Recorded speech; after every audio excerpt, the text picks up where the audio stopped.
আসসালামু আলাইকুম রহমতুল্লাহি ওয়া বারাকাতু। আজকে আলোচনা করব, আমরা কয়েকদিন যাবৎ শুনে আসছি বিভিন্ন সোশ্যাল মিডিয়ার মাধ্যমে, গণমাধ্যমের মাধ্যমে শুনে আসছি, বুঝে আসছি যে গোপালগঞ্জ নিয়ে যেই কথা বলছে যে গোপালগঞ্জে বাংলাদেশের স্বাধীনতার স্থীপিত মুসলিম নেতা, বাংলাদেশের জাতির পিতা জাতির জনক বঙ্গবন্ধু শেখ মুজিবুর রহমানের সমাধি ভিতর উপর হামলা চালাবে, ঘুরিয়ে দিবে, এই ধরনের কথাবার্তা যারা আজকে বলছে বা বলতেছে, তারা আসলে কারা? তারা কি দেশের উন্নয়নের ব্যক্তি? তারা মনে তো হচ্ছে না। কারণ এখান থেকে যারা বঙ্গবন্ধুর সমাধিকে উড়িয়ে দেওয়ার বা ধ্বংস করে দেওয়ার কথা চিন্তাভাবনা করতে পারে, তারা কখনোই দেশের মঙ্গলকারী ব্যক্তি হতে পারে না। তারা অবশ্যই এই দেশবিরোধী চক্রান্তকারীদের দোসর, তারা অবশ্যই পাকিস্তানি দোসরদের এজেন্ট বাস্তবায়িত করার জন্য আজকে এই দেশে নৈরাজ্য চালিয়ে যাচ্ছে এবং এই নৈরাজ্য চালিয়ে গৃহযুদ্ধর দিকে দেশকে ঝুঁকি দিয়ে তারা এইভাবে দখল করে সরকার তারা গঠিত করতে চাচ্ছে। দেশটাকে এইভাবে তারা মকতন্ত্র করে নিয়ন্ত্রণ করে রাখতে চাচ্ছে। আজকে এটাই বোঝা যাচ্ছে যে দেশের যেই পরিস্থিতি বর্তমান, এই পরিস্থিতি অনুসারে এটা স্পষ্ট হয়ে যাচ্ছে যে এই এনসিপি নাগরিক পার্টি তারা আসলে ছাত্র না, তারা ছাত্র নামে কলঙ্ক, তারা সমন্বয়ক নামে, ছাত্র সমন্বয়ক নামে তারা দেশবিরোধী চক্রান্তকারী এবং পাকিস্তানের দোসর, এটাই তারা প্রমাণিত করতে করছে। তারা আসলে কি তারা যে দেশবিরোধী চক্রান্তকারী পাকিস্তানি দোসর, এটা তারা বারবারই ইঙ্গিত দিয়ে যাচ্ছে। আমরা আমাদের দেশের এই জনগণ আমরা বোকা হয়ে আছি, এখনও মনে হয় আমরা বোকার স্বর্গে বাস করতে আসি বিদায়ী আজকে হয়তো অনেকে আমরা বুঝতে পারছি না যে তারা কি সংকেত দিচ্ছে, কি বোঝাতে চাচ্ছে। যেমন গতকালকে নাহিদ এক পথযাত্রায় বলছে যে মুক্তিযুদ্ধ আর রাজাকার দুটি শব্দ নিয়ে বিগত বছর ধরে মুজিববাদী হিসাবে দেশকে পরিচালনা করে আসছে। তাই এই যে রাজাকার আর মুক্তিযুদ্ধ আসলে তো দুই পক্ষ। মুক্তিযুদ্ধ হইল দেশের সপক্ষের শক্তি, আর রাজাকার হইল এই দেশের বিপক্ষের শক্তি। তাই এখন তারা রাজাকারদেরকে সমর্থন করতেছে, মানে এটা কি স্পষ্ট হয়ে গেল নাহিদের কথায়। আর ও তো বাচ্চা বলা ভাই, ওর বয়স কত হয়েছে, ও কি বুঝবে দেশের? ও তো মির্জাফর, ওরা তো এই দেশে আওয়ামী লীগের খাবার খেয়ে বড় হয়ে সেই আওয়ামী লীগের বিরুদ্ধে তারা এখন দাঁড়াচ্ছে এবং মুক্তিযুদ্ধের বিপক্ষে চলে যাচ্ছে। তারা এই বিভাজন বলে যে মুক্তিযুদ্ধে এবং এই রাজাকার দুটি শব্দকে নিয়ে বিভাজন করে আসছে দেশটাকে, বিগত সময় ধরে বিভাজন বাদ দিয়ে মুজিববাদী হিসাবে দেশ গঠন করে আসছে। আরে ভাই, এটা কার দেশ? এটা আপনার আমার সকলের স্বাধীন বাংলাদেশ, এটা মুক্তিযুদ্ধের বাংলাদেশ, চেতনার বাংলাদেশ। এটা এখানে 30 লক্ষ শহীদদের বিনিময়, 2 লক্ষ মা বোনদের ইজ্জতের বিনিময়, সকল ছাত্র জনতার আত্মত্যাগের বিনিময়, 7.5 কোটি জনগণের ত্যাগের বিনিময়, আত্মত্যাগের বিনিময় এদের স্বাধীন হয়েছে। তাহলে সেই স্বাধীনতাকে আপনি ভুলে গিয়ে 24-এ একটি মেধার আন্দোলনের ইস্যু করে, কোঠার আন্দোলনের ইস্যু করে আপনি একটি সরকারকে পতন করে সেখানে আপনি নতুন স্বাধীন দেশ হিসাবে ঘোষণা করে, এটা কি? এটা একটা সম্পূর্ণ দেশবিরোধী চক্রান্তকারীদের পায়তারা। তারা কখনোই দেশের নাগরিক হতে পারে না। তারা দেশবিরোধী চক্রান্তকারী পাকিস্তানিদের দোসর, তারা পাকিস্তানের এজেন্ট বাস্তবায়িত করতে চাচ্ছে। আজকে আমরা সেটাই দেখতে পাচ্ছি। তবে আশা করি আমি দেশ ও জাতির কাছে যে তারা যে গোপালগঞ্জে যদি বঙ্গবন্ধুর সমাধিতে যদি কোনো ধরনের উশৃঙ্খল বা আঘাতের চেষ্টা করে, অবশ্যই এই দেশের মানুষ, এই দেশের সর্বস্তরের মানুষ সেই 1971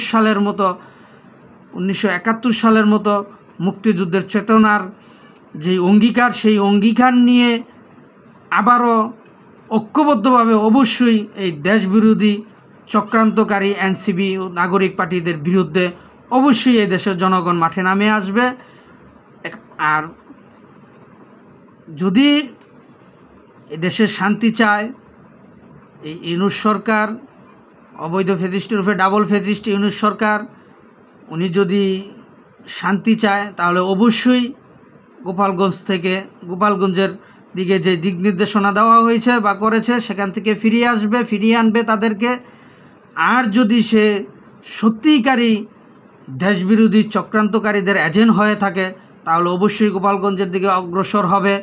আর সেখানে তারা যখন পুষবে তখনই গোপালগঞ্জের মানুষ তথা সারা বাংলাদেশের মানুষ তাদেরকে প্রতিহত করবে। একটি গৃহযুদ্ধের মতো হয়তো লেগে যেতে পারে। আমি আল্লাহর কাছে দোয়া করি যে আল্লাহ সেটা যাতে না করায়, সেই গৃহযুদ্ধটা যাতে না লাগে, এদেশের মানুষ আর যাতে সাধারণ কোনো মানুষের জীবন না দিতে হয় এই দেশবিরোধী চক্রান্তকারীদের স্বার্থ আদায়ের জন্য। সেই জন্য আমি দেশ ও বিশ্ববাসীর কাছে আহ্বান করছি, অনুরোধ করছি, আপনারা সবাই একতাবদ্ধ হন, ঐক্যবদ্ধ হন, এই দেশবিরোধী চক্রান্তকারীদের বিরুদ্ধে রুখে দাঁড়ান, দেশটাকে বাঁচান।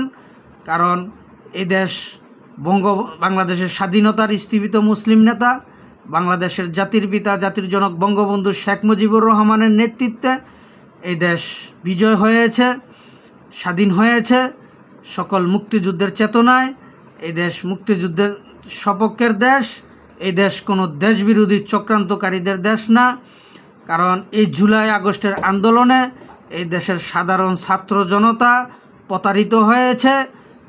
কারণ এটা স্পষ্ট হয়ে গেছে, যদি তারা মেধার মূল্যায়নই চাইতো তাহলে অবশ্যই তারা আওয়ামী লীগ সরকারের সাথে সমঝোতায় বসতো, তাতে দাবি দাওয়া তুলে ধরত। কিন্তু তারা সেটা না করে তারা বলেওছে যে যদি সম্ভব না হতো এইভাবে তাহলে তারা হাতে অস্ত্র তুলে নিত। তাহলে এই অস্ত্র কোথায় আছে এখন? এই অস্ত্র অবশ্যই এই দেশে আছে, যে কোনো স্থানে তারা রেখেছে গৃহযুদ্ধ লাগানোর জন্য, দেশের জনগণকে আরও মারার জন্য। যেভাবে ছাত্র জনতাকে জুলাই আগস্টের আন্দোলনে ছাত্র জনতাকে তারা পিছন থেকে আড়াল থেকে মাস্টার মাইন্ড প্ল্যান করে তারা হত্যা করেছে স্নাইপার অস্ত্র দিয়ে, রাইফেল দিয়ে, এটা আমরা বুঝে গেছি। আর এই দেশের জনগণ বুঝার বাকি নাই। তা আশা করি দেশের জনগণ এই দেশবিরোধী চক্রান্তকারী এনসিপি দলের বিরুদ্ধে প্রতিবাদ করবেন এবং তাদের বিরুদ্ধে অবশ্যই মাঠে নামবেন, তাদেরকে প্রতিহত করবেন, দেশটাকে বাঁচাবেন। এটাই আমার দেশের জনগণের কাছে আমার আশা প্রত্যাশা। কারণ এইভাবে একটা দেশ চলতে পারে না। আজকে ইউনূস সরকার উনি যা শুরু করছেন, তিনি আসলেই মকতন্ত্রকে সমর্থন করে যাচ্ছেন। আজকে দেখেন যে জুলাই আগস্টের আন্দোলনে আমরা বিএনপির যুবদলের এক নেতাকে দেখেছি, সে অস্ত্রসহ তাকে আমরা দেখেছি সে জুলাই আগস্টের আন্দোলনে অংশগ্রহণ করেছে। পিছন থেকে সাধারণ ছাত্র জনতাকে তারাই আঘাত করেছে, কিন্তু সেই আজকে যুবদল নেতাকে হত্যা করা হলো। কিভাবে হত্যা করা হলো? কারা হত্যা করলো? অবশ্যই এই দেশবিরোধী চক্রান্তকারীরাই তাকে হত্যা করেছে, প্রমাণকে মুছে ফেলার জন্য, যাতে তাকে অ্যারেস্ট করে তার কাছ থেকে জবানবন্দি নিতে না পারে যে কিভাবে তারা আন্দোলন করেছে, কিভাবে সাধারণ ছাত্র জনতাকে হত্যা করেছে আড়াল থেকে। সেই প্রমাণগুলো যাতে তাকে গ্রেপ্তার করে, এই যুবদল নেতাকে বিএনপি যাকে বহিষ্কৃত করেছিল, সেই নেতাকে আজকে আদালতে হাজির যাতে না করতে পারে, তাকে অ্যারেস্ট যাতে না করতে পারে, যাতে সত্য ঘটনা উৎপাদন করতে না পারে, সেই জন্যই চক্রান্ত করে এই ফেসিস্ট রূপে ফেসিস্ট, ডাবল ফেসিস্ট, অবৈধ ইউনূস সরকারের পান্ডারা এবং তাদের এই এনসিবি নামে দলের এই কিলাররা অবশ্যই তাকে হত্যা করেছে। এই প্রমাণগুলো ধামাচাপা দেওয়ার জন্য, যাতে তাকে অ্যারেস্ট করে সত্যি ঘটনা উৎপাদন করা না যায় জাতির সামনে, সেই জন্যই তাকে হত্যা করা হয়েছে। আর নাইলে তাকে হত্যা করার কোনো প্রশ্নই আসে না, কারণ দেশে আওয়ামী লীগ নাই, আওয়ামী লীগের কোনো সন্ত্রাস নাই। তারপরে আপনার বিএনপি তো তাকে বহিষ্কারই করে দিয়েছে দল থেকে, কারণ একটা দল যদি দলের কোনো নেতাকর্মী অন্যায় করে, দল থেকে তাকে বহিষ্কার করার আইনত সুযোগ আছে, তাই দল তাকে বহিষ্কার করেছে। কিন্তু বহিষ্কারের পরপরই তাকে দেখা যাচ্ছে আজকে হত্যা করে ফেলা হয়েছে। কারা হত্যা করলো?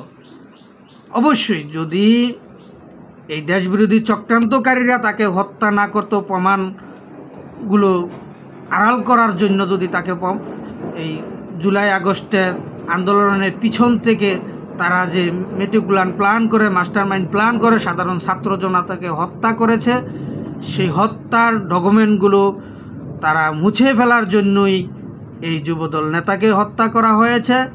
আমার এটাই আত্মবিশ্বাস। আর না হয় তাকে তো হত্যা করার কোনো প্রশ্নই আসে না, কারণ যেহেতু আওয়ামী লীগ নাই, এদেশে আওয়ামী লীগ নেতাকর্মীরা আজকে মাঠে নামছে না।